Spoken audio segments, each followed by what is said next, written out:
Hello बच्चों, let's see the question. The correct order of acidity of the following is. यहाँ पे 4 option दिए, उनमें से एसिडिटी हमें बतानी है, correct order acidity. Okay, acidity मतलब क्या? एसिडिटी मतलब donation of hydrogen, donation of hydrogen atom. Hydrogen atom donate करने की जो टेंडेंसी होती है, tendency to donate hydrogen atom, उसको कहा जाता है एसिडिटी। अगर हाइड्रोजन को हम डोनेट करने के बाद वहां पे जो माइनस चार्ज आ जाता है, उसको अगर ज्यादा स्टेबिलिटी दिखाई दे, मतलब वो अगर ज्यादा स्टेबल हो, तो क्या समझना है, उसकी एसिडिटी सबसे अच्छी है, which is stronger acid. Okay, अब यहाँ पे माइनस चार्ज कैसे आएगा? यहाँ पे अगर देखो हाइड्रोजन, हाइड्रोजन यहाँ पे 2 हाइड्रोजन है, इसमें से अगर एक हाइड्रोजन H प्लस के फॉर्म में निकल गया तो ऑब्वियसली यहाँ पे क्या रहेगा, ये हाइड्रोजन अपने इलेक्ट्रॉन्स यहाँ पे इस कार्बन को दे देगा और यहाँ पे आ जाएगा माइनस चार्ज। अब ये माइनस चार्ज जो है स्टेबिलिटी गेन करना चाहेगा, तो स्टेबिलिटी कब मिलेगी? अगर उसमें रेजोनेंस हो। क्या होना चाहिए? रेजोनेंस। अगर रेजोनेंस उसमें क्रिएट हो, मतलब इलेक्ट्रॉन डीलोकेलाइज हो, इलेक्ट्रॉन डीलोकेलाइजेशन, तो उसके वजह से वहां पे इलेक्ट्रॉन डेंसिटी कम हो जाती है and that is the reason उसकी स्टेबिलिटी बढ़ जाती है। और अगर स्टेबिलिटी बढ़ेगी तो एसिडिटी भी बढ़ने वाली है। Okay, so now let's see, यहाँ पे अगर माइनस चार्ज सभी जगह पे हाइड्रोजन निकालने के बाद आ जाए तो सबसे ज्यादा स्टेबल कौन है? अब पहले देखें तो यहाँ पे ऑक्सीजन है, यहाँ पे सल्फर है, ऑक्सीजन है, ऑक्सीजन है, मतलब इन तीनों से इसको हमें इस सल्फर को कंपेयर करना पड़ेगा। अगर हम इलेक्ट्रोनिगेटिविटी की बात करें तो electronegativity of oxygen is greater than electronegativity of sulfur. Okay, and according to size of sulfur is greater than oxygen. तो इसके वजह से ये अपने इलेक्ट्रॉन्स को इजीली खींच सकता है।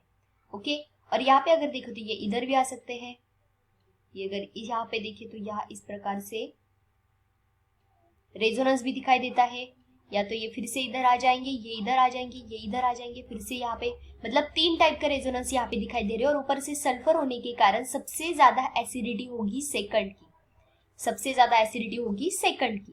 तो यहाँ पे सेकंड ऑप्शन दिया, ये भी सेकंड है। यहाँ पे फर्स्ट दिया हुआ है तो फर्स्ट तो नहीं आएगा और नन ऑफ दिस भी नहीं आएगा। ओके, तो उसके बाद अगर हम देखें फर्स्ट एंड थर्ड को, इन दोनों को अगर कंपेयर किया जाए तो यहाँ पे रेजोनेंस देखते हैं तो फिर से एक बार जैसे हमने सेकंड में देखा था, पहले तो यहाँ पे हो गए फर्स्ट वन, या तो यहाँ पे इस प्रकार से सेकंड वन, नहीं तो ये फिर से इधर ही आएंगे। ओके, फिर ये जो बॉन्ड है ये इधर जाएगा, ये इधर जाएगा, ये इधर जाएगा, इस प्रकार से घूमता रह सकता है, या तो ये इधर जाएगा, ये इधर और ये इधर, इस प्रकार से भी रेजोनेंस, मतलब 3 टाइप के रेजोनेंस इधर भी दिखाई दे रहे, यहाँ पे भी 3 और यहाँ पे भी 3, दोनों में तो 3 है, पर यहाँ पे क्या है, oxygen which is more electronegative, यहाँ पे सल्फर है, इसकी साइज बड़े होने के कारण ये इलेक्ट्रॉन को अच्छे से खींच सकता है, इसलिए एसिडिटी उसकी ज्यादा होने वाली है। तो फर्स्ट तो सेकंड आएगा।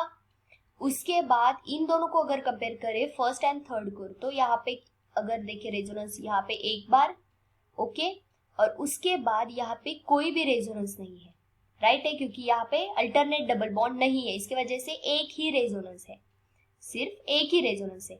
अब फोर्थ को देखें, यहाँ पे अगर निगेटिव चार्ज आ जाए तो ये फर्स्ट वन, उसके बाद ये अगर इधर आ जाएगा तो ये यहाँ पे यहाँ इस प्रकार से आ सकता है, नहीं तो इस प्रकार से आ सकता है।